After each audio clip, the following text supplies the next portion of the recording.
All right. So for my project, I will be continuing the integration with robotics and HPC systems, and also using the GNN bundle with TensorFlow. So I'll start off by asking a quick poll question. Have you ever used ROS? So for those of you who may have answered no, ROS stands for Robot Operating System. It is an open source and flexible framework for writing robot software. ROS isn't an actual operating system per se. ROS can run on pretty much any system, but for this project, I'll be running it on a Linux machine. So some background about this project is a continuation of the work from a previous intern from American Heritage, Aramis, who created an API for ingesting data into HPC systems.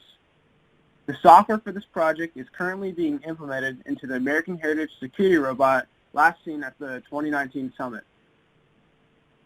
For anybody who may have missed the security robot, the goal of the security bot was to use robotics to help aid school and campus security, as well as to collect real-world data that would be sprayed into HPC systems.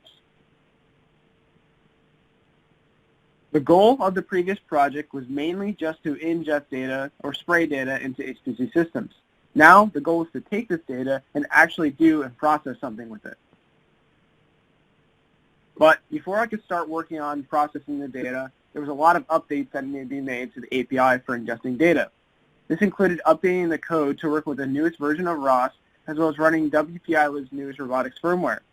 This ended up being a very lengthy process, as there have been a lot of updates in robotics software since the previous intern Aramis wrote this API. And I'll have an updated version of this API posted on the Stallion Robotics GitHub page, which you'll also be able to find on my blog once I get that posted, where you'll be able to download the most up-to-date version. So what kind of data are we looking at? The security robot is packed full of sensors, from LiDAR to cameras and even GPS tracking. So with security being the concern of this project, we thought it'd be a good idea to take pictures of people's faces from the robot and train a model to recognize known faces. So that's what we did. So the first step was to figure out how you can actually collect this data. It's not like a camera can on its own detect someone's face and take a picture and crop the sides without any help. So I developed software that allowed a person to scan themselves into the robot. This works by prompting a person for their name and then taking a series of pictures of them using a camera placed in front of them. I utilized OpenCV to detect the location of the person's face, as well as to automatically resize and scale the images to universal format. The software also converted the images to grayscale, making the images one dimension and easier to work with in the future. So now that I have this data, I had to decide how I would work with it. So using the GNN bundle, I decided to use a convolutional neural network, also known as CNN. This will allow me to go through a series of convolutions where it takes the data from an image and creates a feature map, and pooling where specific regions are selected and then the maximum values are extracted and then used as the value for the entire selected area. So TensorFlow is an open source artificial intelligence library that uses data flow graphs to build models. TensorFlow was the perfect solution for this project because it's meant to be used with large-scale neural networks. Before I started using HPC systems, I thought it would be a good idea to get a baseline test outside the HPCC platform. Since the GNN bundle was relatively new, I wrote a program in Python that allowed to use TensorFlow to train a model. This gave me more accurate results to compare to when using the GNN bundle. For anybody who might not know what the GNN bundle is, the GNN bundle provides a generalized ECL interface to Keras over TensorFlow. And also at the moment, the GNN bundle currently officially only supports TensorFlow version 1, and the newest version of TensorFlow is TensorFlow version 2. So a quick poll question is, are you familiar with the HPCC Systems GNN bundle? So when I first started my internship, I really only knew the basics of HPC systems and ECL. But luckily, I had tons of resources to learn to not only use HPC systems itself, but also to use bundles like the GNN bundle. After completing the tutorials provided by my mentors, I was able to get a better understanding of how to use it. I first started by tinkering around with the examples that are available from HPCC Systems GitHub until I was able to write my own test where I used the same configuration I originally used for my standalone Python version and was very pleased with the results.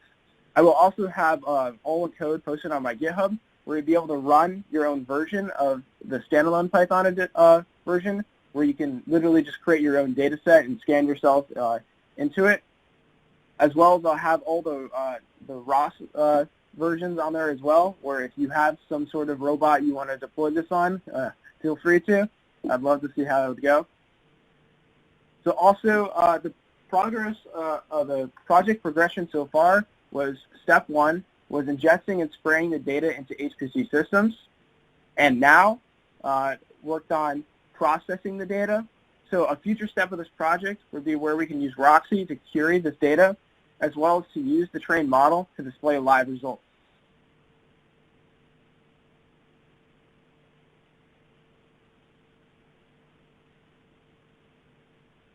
So I guess now we can do questions. All right. That was really fast, Jack. All right, so our questions for the day, if you're all ready. Well, actually, before we do that, let me go to the poll question. Okay. So your first poll question was, have you ever used ROS? And 25% said yes, and 75% said no. So hopefully this has been pretty educational. This has just been a wonderful project for us that we've enjoyed watching. And your first, the first question that you have is, how do you plan to use the native cloud version? So currently, as Jeff explained, spraying in the data into the cloud version is a little weird, but I am not able to do that from the Robotics API as of now. It's something I do plan to try to implement in the future when there are further updates to the cloud platform, but right now I cannot use it. Okay. All right, awesome. All right, so our second question from the audience, and if anyone else has an additional question, please go ahead and send it in now. So the question is, how big is your data set, and how long does it take to train? So that's a good question. So the data set I have collected now has quite a few people in it. It has me, myself, and a few other members on the robotics team. So with about 100 photos in total, there are 2 sets of basically data. There's the training data, and then there's like the actual data. So with about that much, and on the HPCC Systems virtual machine I'm running, I'm using about 8 gigabytes of RAM and 4 cores. It only takes about a few minutes to generate that data.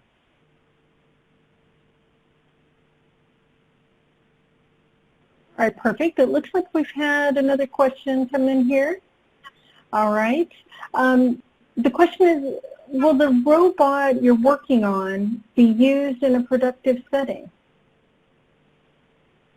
So are you referring to the actual model, or are you referring to the robot itself? You know, we don't know because it was one that was submitted here. So I'm going to assume it's the robot itself. But answer however you see fit, Jack. Okay. So the actual goal of the robot is to like help aid schools, specifically our school, just to have it placed around in driving and to recognize known faces to see, you know, hey, this person's in our database, we may know them, or hey, this person isn't in our database, you know, who could this person be? All right, and we have kind of a fun question here, right? So does the robot wear a mask during COVID-19? But it is really a good question. Is there anything that you think that you need to do for the robot to protect from COVID-19? So actually, that's a good question. If you think about it, the robot is autonomous. So the whole idea is so you wouldn't have to touch the robot. So that is a good question. Yeah. All right. Let's see. Here's another one that's come in. What advice do you have for other students interested in robotics and leveraging HPCC systems?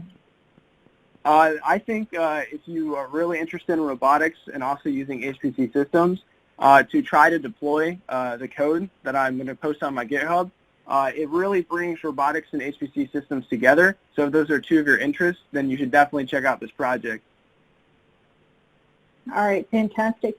And Jack, how can they find out more about your project? Is there a blog, or you mentioned a GitHub site?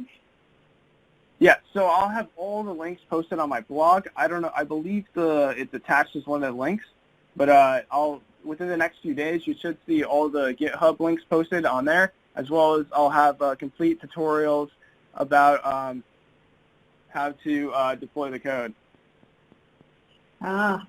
Okay, perfect. And here is a question for the robotics fans among us, and I know there are several, including Trish, our community leader.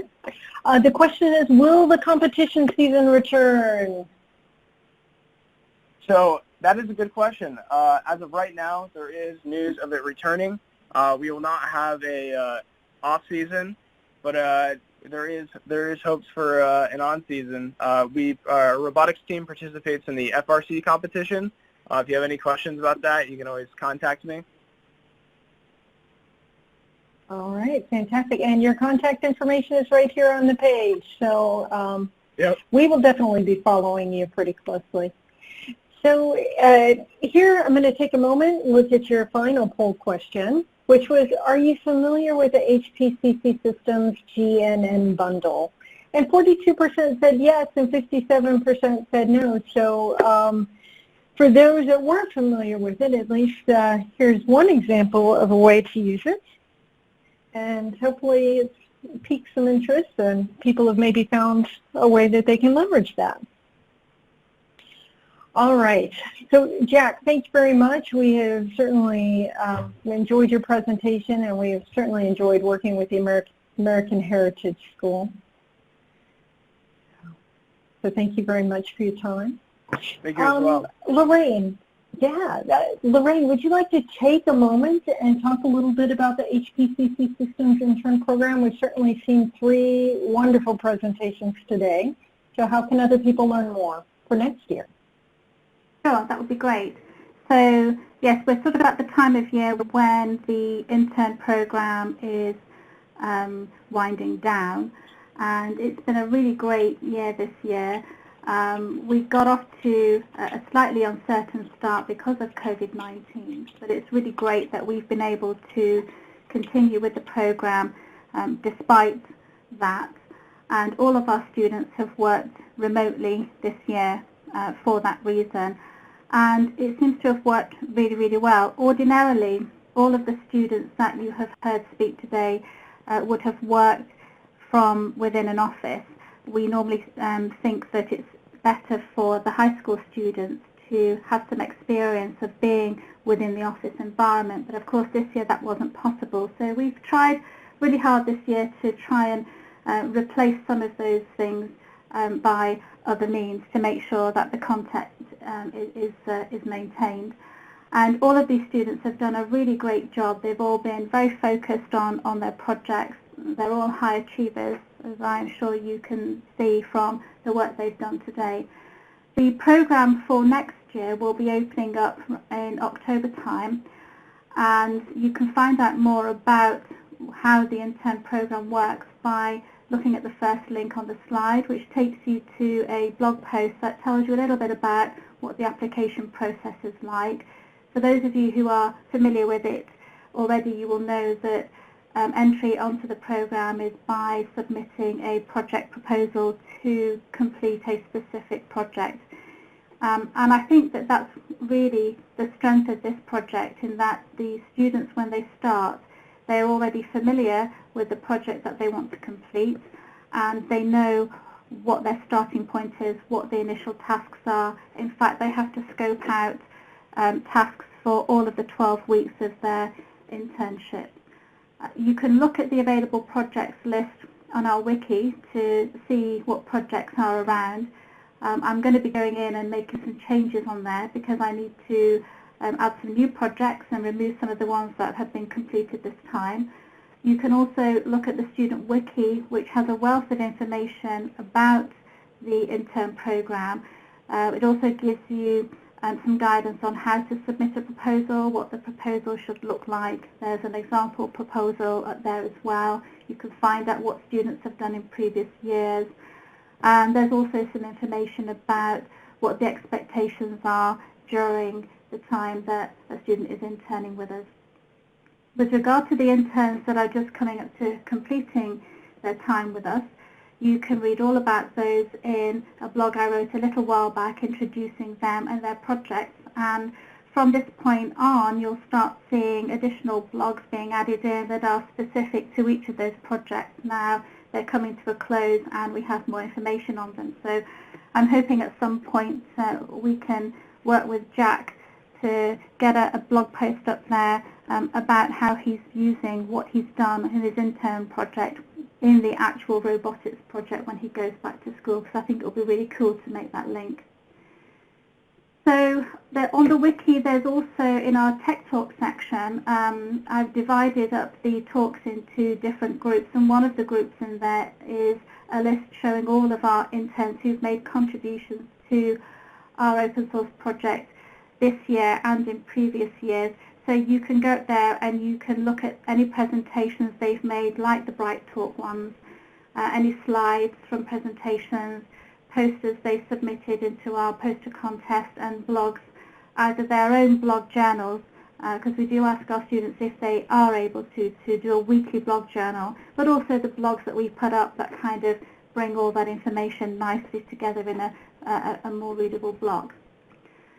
So I'll be announcing that the student intern program is starting in the forums later on in the year, so watch out for that. And if you know of anyone who might be interested in joining, do let me know.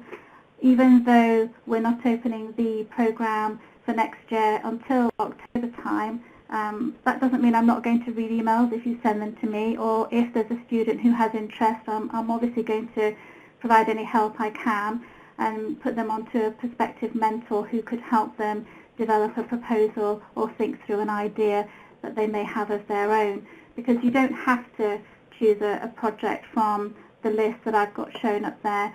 A student can also submit a project for an idea of their own. As long as it leverages HPCC Systems in some way, that's fine. So with that, I think I'd just like to say a huge congratulations to these young men that have contributed to our open source project this summer, and I'm really looking forward to hopefully our paths crossing again in the future, and I wish them well as they move through the rest of their academic career, whatever that might be. Thank you, Jessica. All right, thank you so much, Lorraine. And you know, the intern program is just a very special program for the HPCC Systems community, and we do truly appreciate the work that all of our interns have done, as well as our mentors. So thank you all very much, and we really look forward to the coming presentations. We've got our next one is coming up in September, so go ahead and mark your calendars for that. September 17th, and we should have 3 more interns, I believe. If you would like to submit a talk for an upcoming episode, we would love to hear from you. A success story, a pitch you'd like to share, or even a new application. Helpful ECL tips and sample code are always very well received. So we'd love to hear from you. Reach out to us at techtalks@hpccsystems.com, and certainly visit the Tech Talks wiki for more information. You can see past presentations, links to past presenters and what they've talked on. Everything is there. hpccsystems.com/techtalks. And that's a wrap today, everyone. Thank you so much for joining, and thank you so much to our interns. We really enjoyed having you be a part of our program and our community this summer. And please visit the wiki for more information. Thank you, and have a great day.